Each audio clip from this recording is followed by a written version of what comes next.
beached whale on the... I'm thankful that God provides. Professionals will be investing right now to help serve churches. And let's talk about ministry, and let's talk about how we can serve God and do what God has us to do.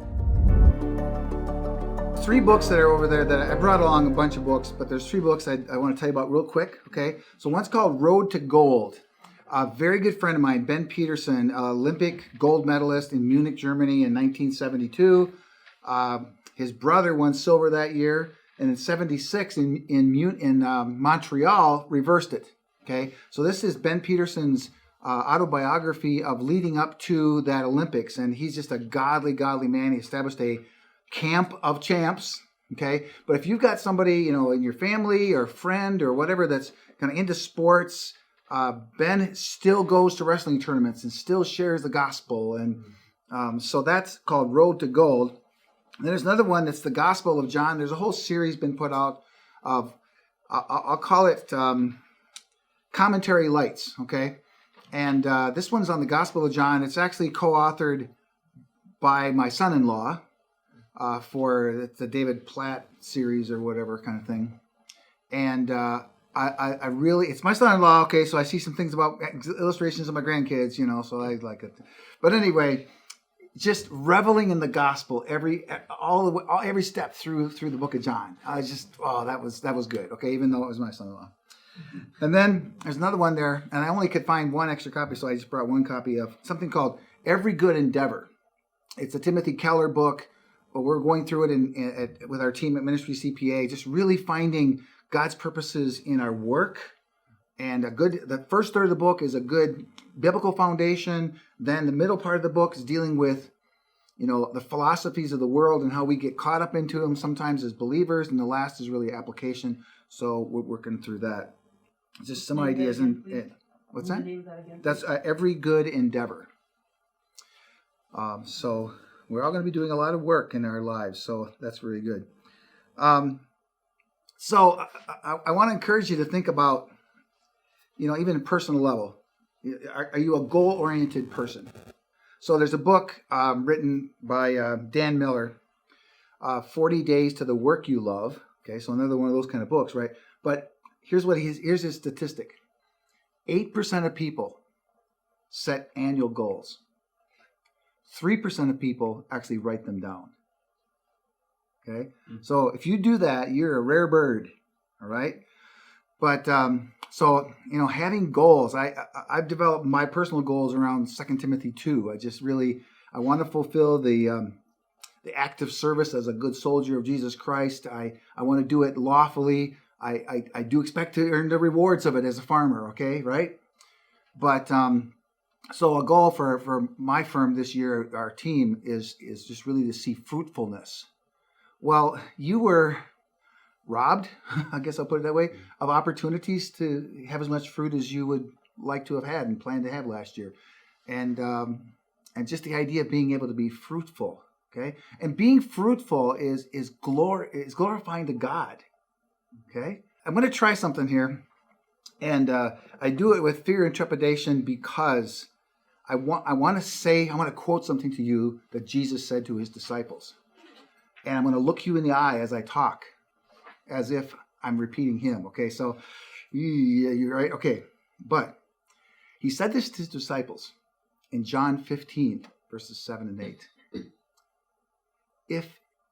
If you abide in me, and my words abide in you, you shall ask what you will, and it will be done unto you. Herein is my Father glorified, that you bear much fruit. So shall ye be my disciples. Whew, I want to bring glory to God, and I want to bear fruit. Now, we're facing some challenges, and we could just get all mopey about it.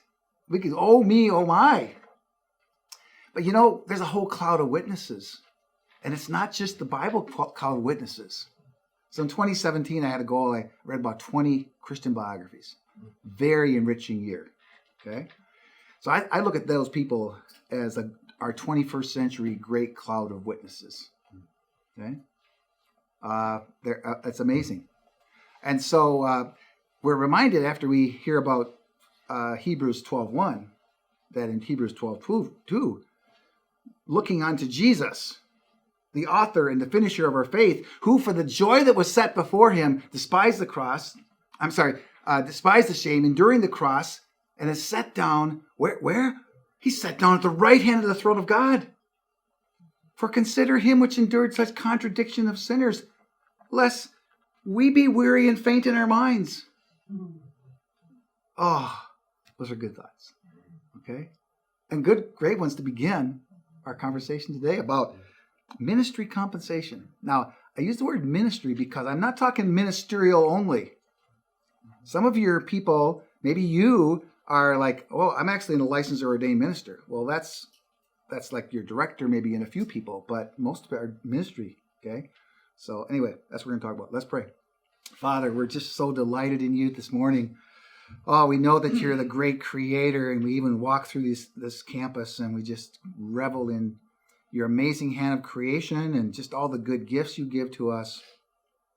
And we're just really desirous to be fruitful on your behalf. And we want that glory to go to our Heavenly Father, who we enjoy such an amazing relationship with. Help us not to become weary in well-doing, Lord, but rather to look unto Jesus, who endured such contradictions. And we just don't want to be weary and faint in our minds. We want to be more like Christ. And Lord, we also want to be just very excellent stewards of all that you give to us, our bodies, our financial means, our ministries, our relationships. And so I pray that this time together would be helpful. In Jesus' name, amen.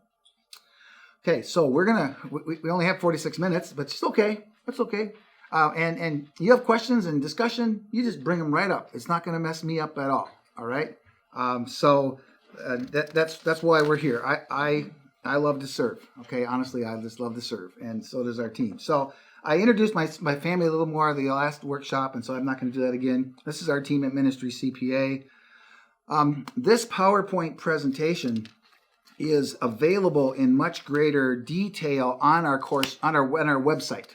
Okay, so like here is one of the first slides, and you see all those notes in notes page view. You don't have that in front of you. Okay, and I'm not going to get through all this for sure.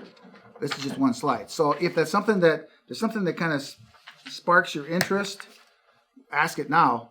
But also look at that as a possible resource you could grab off of our website. Our website is ministry.cpa. Can't get much simpler than that. Ministry.cpa. So the topics that I want to address with us today are the area of compliance. There's things we got to live with, we got to comply with. We don't want to be we don't want targets on our back. We want to do things correctly just from our own heart's desire to submit in the things that we know we ought to be submitting to. But also, we can get in trouble. We don't want to mess up our ministries because we're kind of, I think it should be this way. Well, guess what? In tax law, etc., I think it should be this way. Works less than 50% of the time. Okay. So, and then opportunities. We're going to review some basics, but then also kind of some hot topics. And all along the way, I'll try to keep us up on some of the hot topics that are coming up that we're dealing with. So, when we talk about those serving in the ministry, there's a classification. What does that mean? So you have your permanent staff. And the way you fund that is either through general fund or more typically through what we would call designated funds, okay, where donors are giving money specifically in support of a particular staff member, and you have an obligation as a ministry to have fidelity toward those donors' contributions and get that money sorted toward the right purpose. Now, if those are going through your general fund budget, then that's hitting your profit and loss, which are, I'll say this way, okay, this is accountant speak, so you have to kind of put up with me a bit here. Those are accounts that get closed out at the end of the year. They get zeroed out at the end of the year.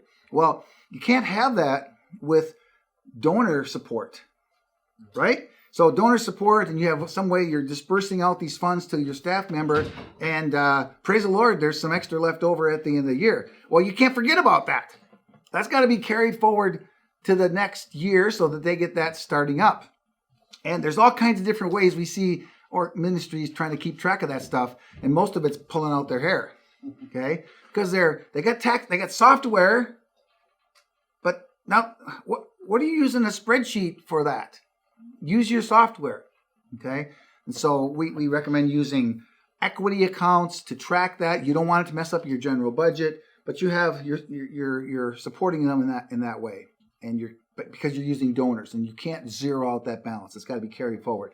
The best way is to run it through your balance sheet, if that sounds familiar to you at all. Now, every ministry almost every ministry has both ministerial employees and non-ministerial employees. When it comes to Social Security and Medicare, we say that those are either SECA or FICA employees. Okay, so the SECA employees are responsible for their own Social Security and Medicare. If they are licensed or ordained ministers serving in your camp, you do not have the election or option to say, they don't either, to say, boy, it should be more convenient if you treated me like a FICA employee. Oh, by the way, I want a housing allowance too. No, you got to be consistent with these things. And we'll do a little bit of review of that. But then you had this whole other category of summer camp counselors and operations staff, and they're FICA employees. You should be withholding Social Security from them and matching the other half of it. The only way that you would not do that is if you made a special election by your ministry back sometime in the past to say, we don't want to do that. We have a conscientious objection against our church ministry, our camp ministry, taking out Social Security and paying it in. Okay, fine, have your conscientious objection, but you're just slapping on your employees the whole 15.3% burden. Oh, I'm not sure I'm so convinced about it now. Okay, or anyway, so that's something to be careful of. Now, there are minimum wage laws. And again, in the notes page view, I have a fair amount of notes here about some of this. And every state's different in minimum wage. So, I can't possibly know every state, okay? It's generally not hard to research. If you know how to research it, we have a pretty good idea how to research these things on state by state. But in Wisconsin, for example, I'll just share with Wisconsin what it is to you. So in Wisconsin, minimum wage law allows if board and lodging is provided, summer staff, which it is, then it's $200 per week of taxable compensation is required. $210 a week makes it legal. Like you're an employee. We're not in violation of wage law, which one of the best ways you can get in trouble the quickest is to violate some of those things. Now, maybe they never catch up to you, or it takes a long time to catch up to you, but when they catch up to you, you're in big doo-doo. Okay? So know your state law about minimum wage law. But the thing is once you do that, once you have them a legit employee, okay, now it opens up some other things. Just like with your staff, it opens up some other opportunities in the way you can compensate. So this was something that came up yesterday in our discussion over there, was about educational assistance programs. And again, I got lots of notes here in the notes page view. There's a publication in the IRS I cite. You can look these things up yourself. But there's two opportunities here. One is brand new. So all along, and this is where Sam was mentioning it yesterday in the session I was sitting in over there, where up to $5,250 a year of support can be given in a non-taxable, once they're a legit employee, okay, so they got to be paying at least minimum wage to them, once taxable. Again, they might have raised that support, and now you're giving it to them, you're giving it to as taxable, but then up to $5,250 could be provided as educational assistance. Now, I would say do two things with that. Send it directly to their college or university, and when you send it, communicate to that college or university, this is for so-and-so employee of ours as part of our educational assistance program. Now, why is that important? Because it's the college's responsibility then in how they code that scholarship so that it's properly reflected in that student's family's forms at the end of tax season. They can't be getting tax-free benefits all summer long and then, woohoo, I get all these education benefits. So that's why coding it properly so that the school knows this came out of our scholarship program. Yes? Did I hear you correctly that you have to pay them So they are an employee before you have that option of scholarshiping them? Right. Or can you treat them as a volunteer and still do that scholarship? So, sure. So as soon as you compensate a volunteer, they're no longer a volunteer. So you cannot give to their education expenses? You can salt away their money so they don't get it and spend it and burn a hole in their pocket, but you can't treat it as a tax-free benefit, as a fringe benefit. They have to be a legit employee first. Okay? So I know that this is a very common way of, well, this is going to be a scholarship.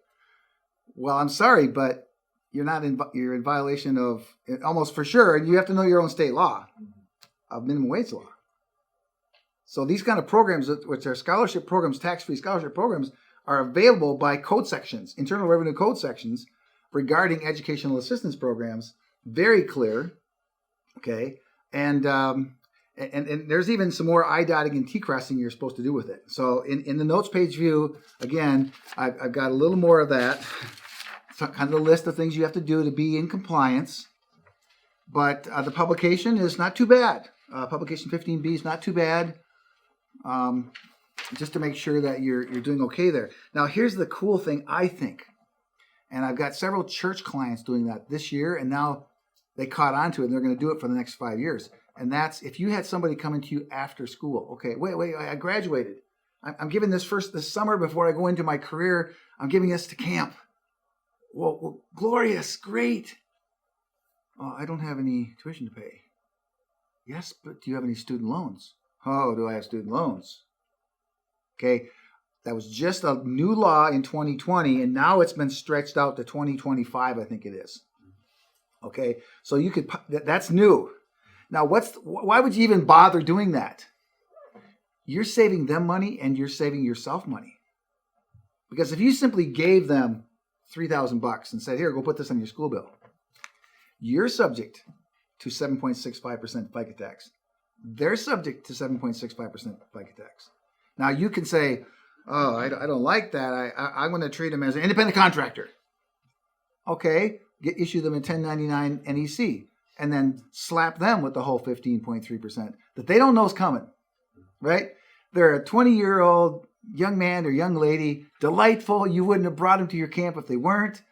And then next April 15th, they got real bad feelings because you just slapped them with $450 of cost that they don't have the money for. That $3,000 is goner, right?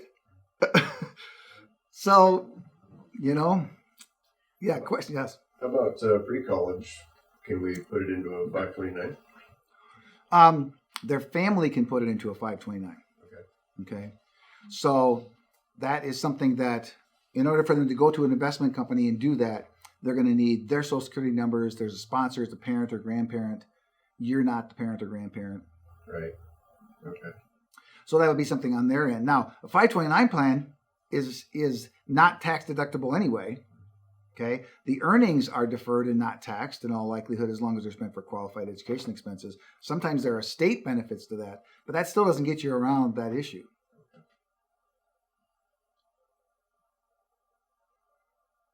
What else? So you're saying that to do this up to $5,250 in scholarship, you've already in Wisconsin paid them $2,100. You have to It's meet 10 weeks of camp. You have to meet minimum wage law. So that's $210 a week times 10 weeks.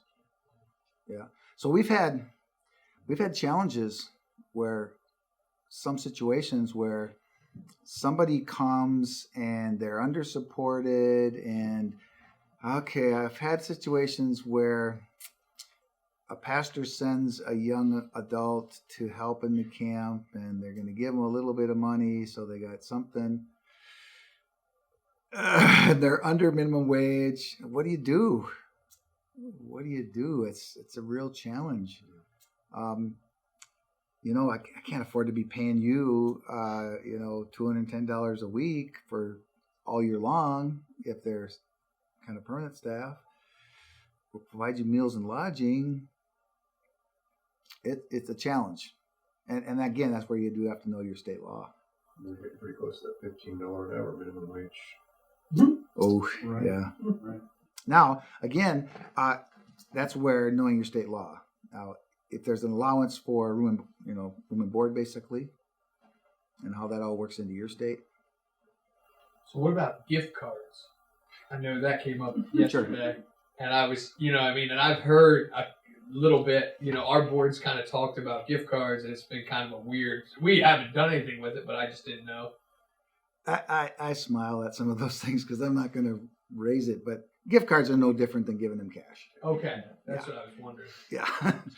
Now, if it's benevolence, okay, and we're going to talk about benevolence a bit here because that does come up, but just giving a bunch of gift cards. Now, if you're giving them gift cards because they're using their own vehicle to run hither and yon, and it's about equal to the mileage rate or something, but not, yeah. So that's last thing, love gifts. Love gifts. Okay, well, we're going to take a love gift offering for you at the end of the year. Wait, you were a volunteer. You're making them not a volunteer. Now, sometimes with your own staff, you'll definitely have things that will come up. Okay, so you have a staff member, they're just sacrificial, they're making it as best they can, and then something blows up for them. Okay, the car needs a new transmission. And you got a donor who says, I'd love to see that be taken care of. Okay. And maybe I'll just say this, it's the husband that's on staff and the wife is not. Call it benevolence, but give it to her. But just saying it's a love gift doesn't make it non-taxable. It's like you have an evangelist come to your church and you take a love offering. Well, wonderful. Call it a love offering. It's fine. But it's taxable compensation to that evangelist. That's his livelihood. But yes.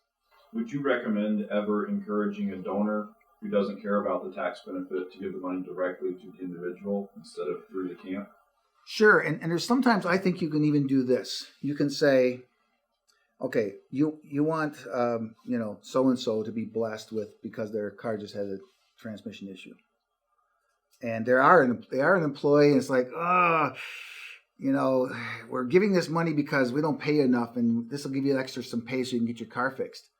No, we don't want to go there. Okay, so sometimes they want a donation, and you just simply say to them and smile. Oh, we'll be glad to pass that along to this person to maintain your anonymity. We can't really give you a taxable receipt because it's not. You can't give. You're not giving to us. You're not giving to our 501c3. You're giving to, Bill and Barb. So, yeah. A gift to an individual, what's the limit? Gifts to individuals for gift tax purposes is $15,000 per year. What's that much? Yeah. Now, that's a totally different issue than compensation practices. Yeah. Okay. Wow, we got through one slide and we're at 9:30. Form W-2, 1099, health insurance, and meals and lodging. So, when we talk about those issues, and let's see, I'm sorry, I'm going to go back right there. These again are all notes in this notes page view. So if you want this, you certainly go to our website and grab it. W-2, all your employees need a W-2. Okay, they don't get a 1099, they get a W-2 because they're employees. Okay, now 1099s though, you do need it. Almost every campus is going to have 1099s to issue because you've got, your speakers are more than $600 in the year, and you got to give them that form. Now, we rarely have a problem with this. The last month, January, Ministry CPA helped over 100 organizations satisfy those January things. Okay, 1099s, W-2s. It's like churches and small ministries that have a treasurer that's great, gets the bills paid, but don't ask me to fill out a 941 form. Okay, so we did a lot of that, and it's rare, but we have had situations where did you get a W-9? What's a W-9? Well, that's the form you get the information for, so you can issue them a 1099 because you paid them $800 to do such and such a service for you, whether it's speaking or otherwise. So they're calling on the phone. They say, our accountant says we got to give you this form, and we're going to need your. I sent you an email just a moment ago. Can you fill that W-9 in? No, I'm not filling out a W-9. I'm not giving you my social security number or my identification number. Well, we have to have it. The fines are $362 a piece if it's not filed by August 1st. Oh, okay. Well, you're not going to give it to us. Well, we're gonna file a form with the IRS without your number on it. The ministry is just in much trouble with that as if not doing it.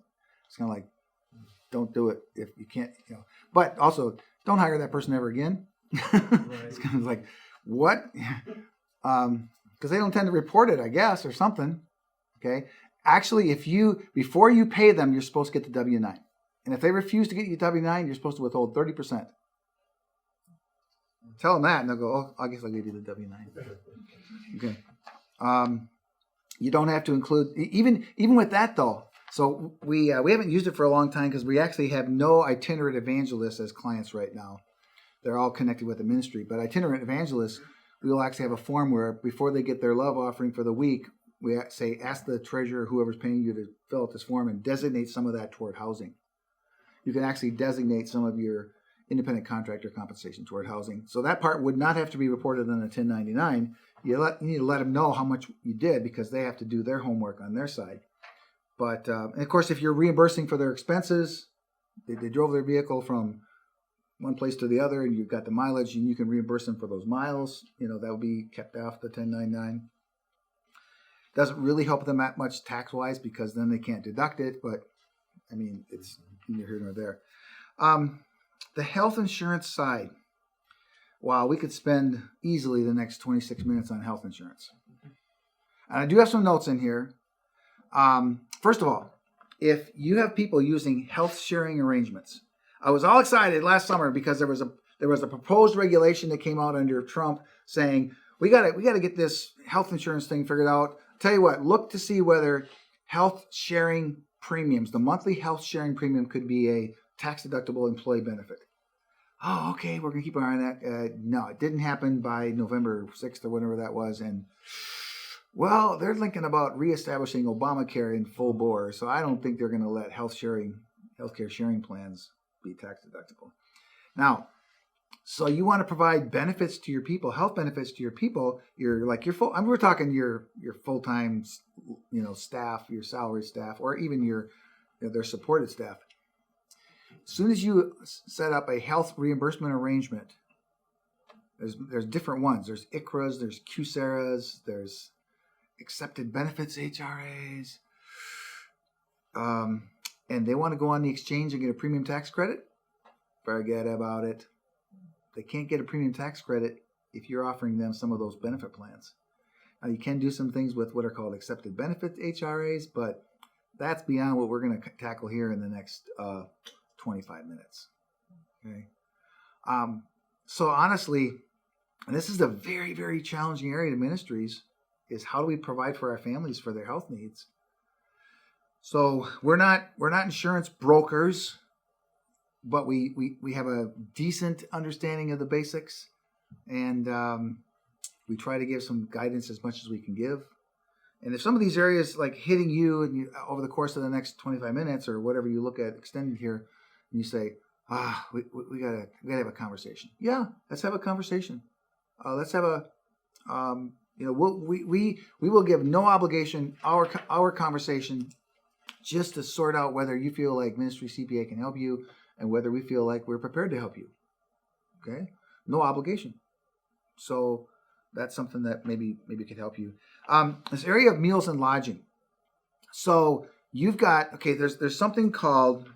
So if the meals are on premises, that's first part. It's got to be on premises meals. You can't give a meal allowance if they're eating at their own homes, but meals on premises for the convenience of the camp. Okay. Oh, well, we need you to be there in the dining commons with all of our campers. Oh, well, duh. Of course you do. Those are not taxable. Now, if you have some staff comes in and they're not dealing with those issues, they live in town and they come in and work in your office, can you provide them free meals? Actually, almost for sure you can, because if at least half of your staff are there eating their meals on premises for the convenience of the camp, and if you have a few employees that are eating there in the dining hall, your dining area every Monday through Friday or Saturday or whatever, you don't have to call that taxable. They can have that tax-free as well. Lodging, Same deal. On premises for the convenience of the camp. And there's actually one more requirement. They talk about condition of employment. Hey, you're the head of maintenance. We got this house that you can live on campus, and we need you to live on campus because if anything goes wrong, it doesn't matter what time of day or night or weekend or whatever, you're getting the call. So it's for our convenience. It's a condition of employment. If you can't live there, we got to keep looking. Then that's not taxable. Even employees who are living in your housing still have some of their own expenses. If they're ministerial employees and they're living in your housing and they have their own expenses, give them a housing allowance on. It might only be a few $1,000s, but give them a housing allowance. They can get some tax benefit there. Now, I realize some of what we've been going through here is like Greek to some of you, and some of you it's like, oh, I'm on top of that. So a wide variance here, okay? So no one's bored to tears yet, okay? So we're good. Yes? Is there any problem that the housing allowance somehow hurt our child tax credit? Oh, yeah. There's all kinds of wrinkles in that. You got to be really careful. You can, we call it, you can overcook a housing allowance. And so, we have a very few clients that we actually say, do not take a housing allowance. Do not request a housing allowance because of the size of your family and the size of your income. You're going to overcook your housing allowance and actually hurt yourself more than anything. So, okay, opportunities now. Okay, so compliance, yes, but what about the opportunities? We're going to look at taxable compensation, and then what about tax advantage compensation? So this is the basics, and this is just, we got to fly through this. But for your ministerial employees, they don't have to have any withholding. Just give them their net check, whatever that support comes to, you're going to give it to them. Sometimes you give them a nice flat amount during the year and hope their support level absorbs it. Sometimes you give them the exact support that they got for that month. But they're a licensed or ordained minister. And while you're not at church, you still qualify for those issues. And I put some of the wording why you qualify for that in one of the earlier notes page view slides, okay? That you are considered to be in the exercise of your ministry. Even if you're a minister and you come to the camp and you're not the director, you're there and you have, you're heading up training of operational staff maybe. There's a little more wrinkles to that one there. But if they want to have withholding, they can have withholding, but they're on their own for a self-employment tax, and they can not have any withholding. Now, they got to deal with their taxes, and if you're all set up to handle their withholding, then help them out, handle their withholding. But you can set up a housing allowance even though they're in your housing. 403B plans, I'm going to look at that in a few slides, so we'll skip over that. But those are hugely advantageous to your ministerial people. We would rarely recommend a traditional IRA contribution by a ministerial employee who has not opted out of Social Security. Yes? The one thing about the 403B is if they get out of ministry, they can't ever do anything with that 403B account until they retire, right? No, they can roll that. Now they have to have a letter from your ministry saying that they have terminated their employment. Okay, so the investment company is going to expect some sort of indication that they are no longer employed to allow a rollover. But yeah, they can roll it over. Now, we would say don't roll it over because there are other tax benefits of retiring having 403B funds. So we would say don't do that because of other reasons. But if you only have a couple $1,000 in it, then you don't want to fuss with having a 403B, especially if the annual fees are exorbitant. If you already have an IRA that your ministry is contributing to, could you set up a 403B? Yes. Now, if your ministry is contributing to a traditional IRA and it's not through a SEP or a simple IRA plan, then that's taxable. That shows up on your W-2 as taxable income, and then you turn around and take the deduction. But actually, it's probably not the best strategy unless you've opted out. Okay, and we'll look at that in a minute. Medicaid avoidance. I actually have some people that the names they have for these things are interesting. I was just got a new client in Oklahoma within the last month or so, and we were talking about their plan, and they got Sooner Care in Oklahoma. Okay, and this family didn't want to be on Sooner Care, but their income was low, and they were forced to be on Sooner Care. Well, there are some ways to avoid getting slapped with that and be on something else, but it's sometimes that's the strategy, is you're trying to stay away from being put on the Medicaid program in your state. What's the designated benevolence from donors? Designated benevolence from donors. Sorry, let me go back here. Oh, sorry. I skipped over that. So if donors are wanting to designate money to your employees, it's like, if this is actually supporting them in part of their compensation, you're underpaying them, or this, try to find a way around it if you can. Okay, so this is the example I gave earlier about the transmission blew out. Give the gift to the non-employee spouse, who they need to have the family car fixed or something like that. As soon as you give it to an employee, then you're on a little rocky ground there. I'm not saying it can never be done, but it's something you got to be really careful about. And if there's another way to do it, then do it that way. So that makes sense, Scott? Yeah, I just don't know what a non-employee spouse is. Well, yes. We're all in, but they don't get a check, right? They don't get a check. So this is kind of continuing. Non-ministerial employees, meals may be non-taxable, even if not at the convenience of the employer. We talked about that already. 403B. 403B plans, here's the beauty for your ministerial employees. Not only do they get an income tax deduction, unlike IRAs, they don't get the money, pay all their Social Security tax, and then give it to their investment company. The 403B to a ministerial employee actually reduces not only their income taxable income, but reduces their Social Security taxable income. So they automatically get a 15.3% return on investment in year one. It's like, wait a second, I can do an IRA and I get what I get, or I can get a 15.3% bonus in my first year ROI. Okay, and there's other benefits later, but that's the 403B is very nice. Now, 403Bs can get really complex, especially if you try to go what are called ERISA 403Bs. Non-ERISA 403Bs, ERISA, Employee Retirement Income Security Act. Okay. The non-ERISA plans essentially just set up as taking money out of your employee's paycheck, sending to their investment company. Okay, those are called elected deferrals. How much do you want us to take out of your paycheck and send into your retirement? Nothing, because I hardly can pay my bills. Okay, well, what if we give you an extra $100 a week so you could do something? Well, I'd be thankful. Okay, well, we're going to add it to your income, and then we're going to take it back away from you as an elected deferral. And you get actually $115 a week or a month or whatever the number is. Okay, so college grads with student loan debt, we talked about that's a new provision of the CARES Act, and then now continued by the CAA. Those summer staff are subject to FICA tax unless you have made an 8274 election, which I'd say rescind it, but that's up to your ministry. Now, here's some opportunities. 14 minutes of some opportunities. Before that, questions, comments, quizzed looks. Yes.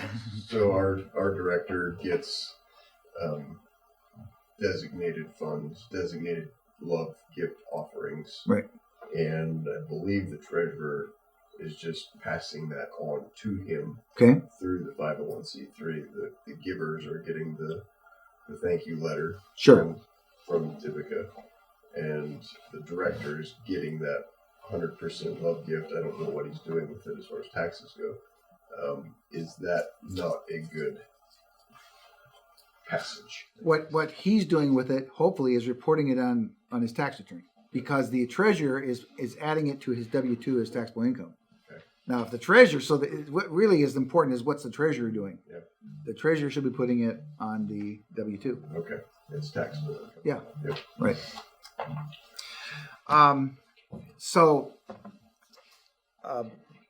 When, and I'm going to go ahead and advance this part as well. Oh, no, I'm not. I'm going to go back. So we're going to talk about these. We're going to talk about these three areas of opportunity. So accountable plans. So an accountable plan reimburses employees for their expenses that they incur for your ministry. Now, an accountable plan is accountable only if you give them money and they didn't spend it for the purpose of the expenses, and therefore they can't document it back to you that way, that they have to give you the money back. That's an accountable plan. If it's like, don't worry about it, we'll add it to your W-2 at the end of the year. No, that blows up in your face. The whole shebang needs to be reported as taxable income like you never had an accountable plan. So I'd say there are accountable plans that can be advances. Okay, we're going to give you $300 a month to cover these expenses. I'd recommend instead a reimbursement method where you have a budget of $300 a month, $3,600 for the year. But as you turn in documentation, then we'll cut you checks. Now this is really important, and a few details up there. This is really important for the sake of some law changes that happened a couple of years ago. But here's what a lot of ministers seemingly don't know, is that even though they can't get a deduction for any portion of those expenses that they don't get reimbursed by your camp, I don't get a deduction anymore for it. Well, wait, you can reduce those people can reduce their Social Security tax. So they should still be claiming those deductions in another spot and reducing their taxable income for Social Security purposes. So like the summer staff recruitment trips, there's a bunch of notes in the notes page view of this one. I actually put the tables there of how you can just give those people a per diem and don't fuss over receipts and such like that. That's a whole lot better way than having them keep every single receipt from, all the Outback Steakhouses they go to every night. Oh, no. maybe not. With that per diem, do you have to give the government amounts, or can you give something less than that per diem? Like, Yeah, you can the give. government says $18 for a meal, and you're going, holy cow, we just want to do $12 for a meal or something. Yeah, easily. Those are the That's not a maxes. problem to do that. Right. Those are the maxes. Is that true on the mileage allotment too? Mileage, same thing. Now they have an extra deduction that be nice if they didn't have to pay income taxes on that extra number, but yeah. And what if the company provides the rental car and pays for the gas directly? Well, then yeah, you don't give them mileage reimbursement on top of it. You just pay the bills. Can that come out of the mileage reimbursement? So if you give them, if you're going to give them if you're giving them mileage reimbursement, you're giving them for using their personal vehicle. Right. Okay. If they rent a car instead, then you reimburse them for the rental. Okay. You don't worry about what those miles were. Right. Yeah. Retirement plans. The least likely recommendation we would have would be number 3. Okay. And again, there's some fairly extensive notes in the notes page view of this. I apologize that we're just blitzing through this. And some of you, it's like you're just A-okay we're blitzing through it. Others like, oh, we could really stop and park a little bit extra. So I'm going to end at 10 o'clock in 9 minutes. But I'll just stay sitting here, and there's several of us that stayed around the other day or yesterday and talked. So that's fine. Versus us all staying here and me just running at the mouth, so to speak. So we can still do that. The 403B plan, I like it. You can set it up for any of your employees. The minister employees especially benefit from it. I like the Roth IRA. If those people are not looking for tax deductions and they're maybe not in Social Security or they're not a ministerial employee, then they should be investing in like a Roth IRA. For Roth 403B plans, those are a little more costly to set up. You might be sticker shock on getting your plan set up. $2,000 is not an uncommon number to get the plan set up. So if you can go non-ERISA and then don't do so many bells and whistles, and maybe work with an investment advisor that's a little savvier on this. Here's what can tend to happen. Investment advisors who do not understand ministers. I'll send them, go to your investment advisor. We don't manage investments at Ministry CPA. Go to your investment advisor and say you want a 403B. They go to the investment advisor and says, I don't like 403Bs. I'm just going to set you up for the simple IRA. No, don't do that. You're just blowing up everything we're trying to do for that person. Okay, so sometimes you have to work a little bit to find somebody who understands ministerial issues. With the 403B, can you do individual investing?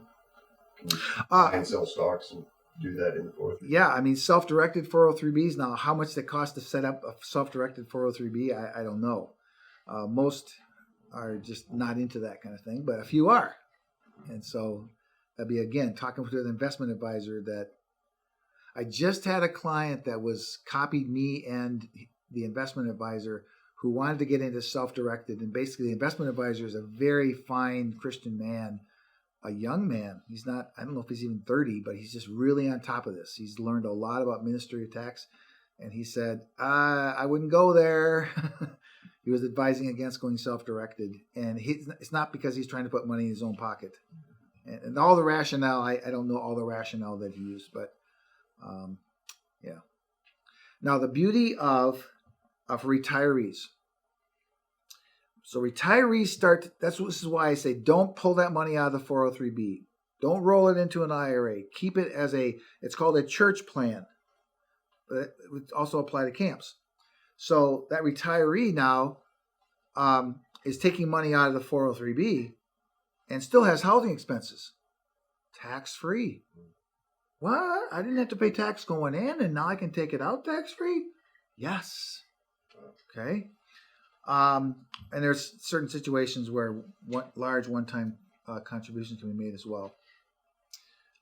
This is a really cool thing, is housing allowance for retirees. So we got camp directors who they get to 67 in 4 months and they're not quitting. They're keeping going. They're retired. They're on Social Security. Oh, so if they designate housing, now normally, okay, housing allowance only reduces income tax, does not reduce self-employment tax. Not true for a retiree who's getting a housing allowance.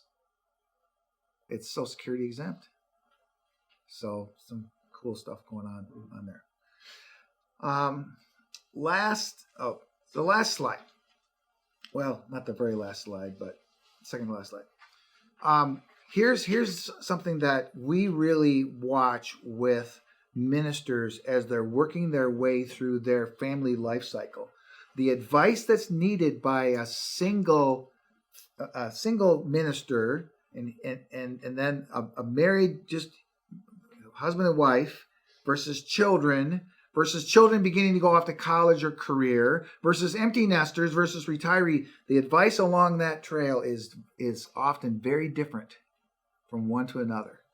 Okay. So it's like there isn't a real clear, always do this. No, it's like, well, always do this if, or maybe almost always do this if, and these are the parameters. Okay. So that's an area that, okay, so at Ministry CPA, we're just wired to serve. We really are. We just love to serve. Okay. My wife and I are both PKs and we're wired that way.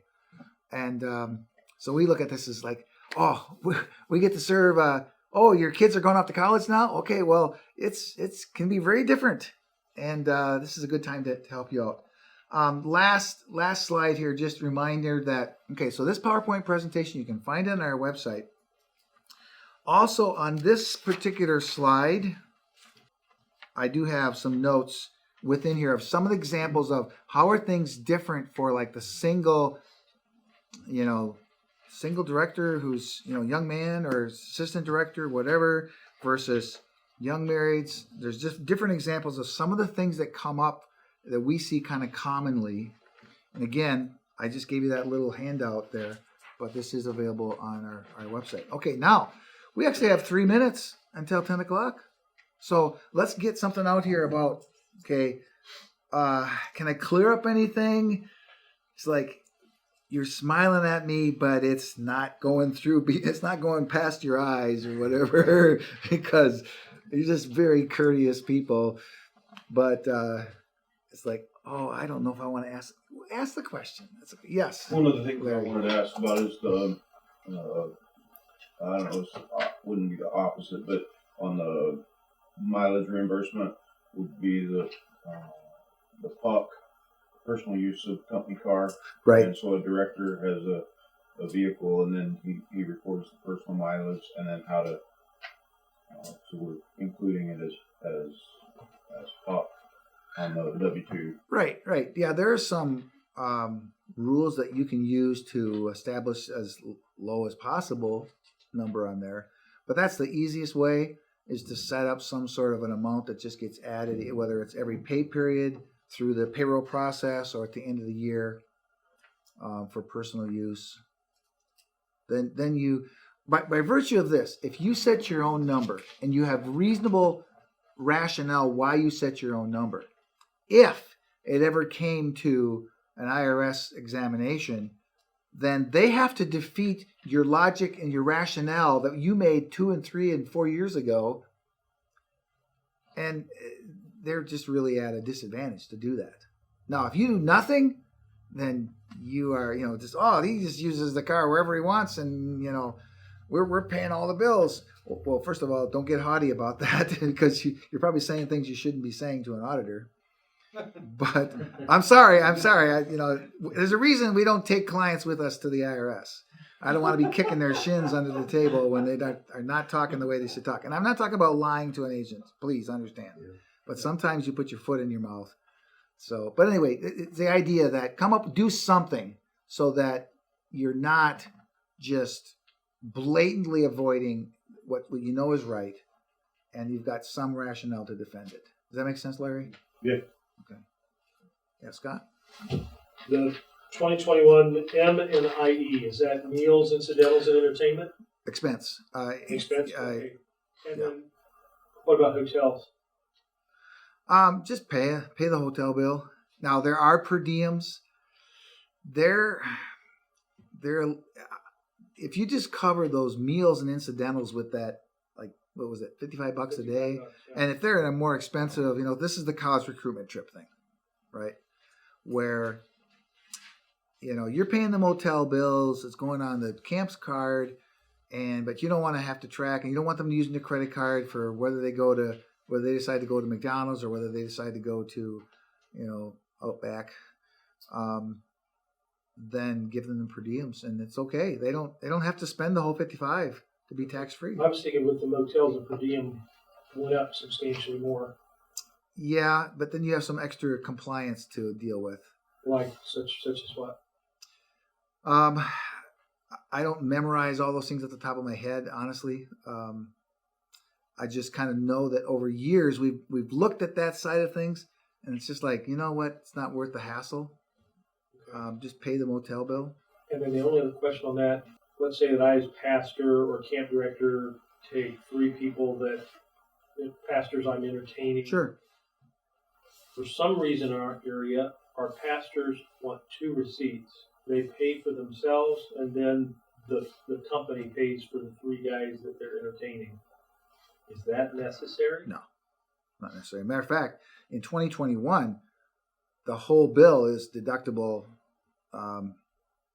There's no 50% allocation. Now, you're not concerned about 50% as a camp because, we don't get a tax deduction? Oh, wait, we don't need a tax deduction. But if you're the minister, then, Well, it is 10:01. So, obviously, we could just go on and on, but I'm hoping this would be at least a taste. There are, up here, there's that little summary I put together, or our office put together on the CAA. Those are rack cards if you're interested in information. There's some free pens. My office people say, Corey, you got to give those things out. So, okay, I'll do that. Thank you so much.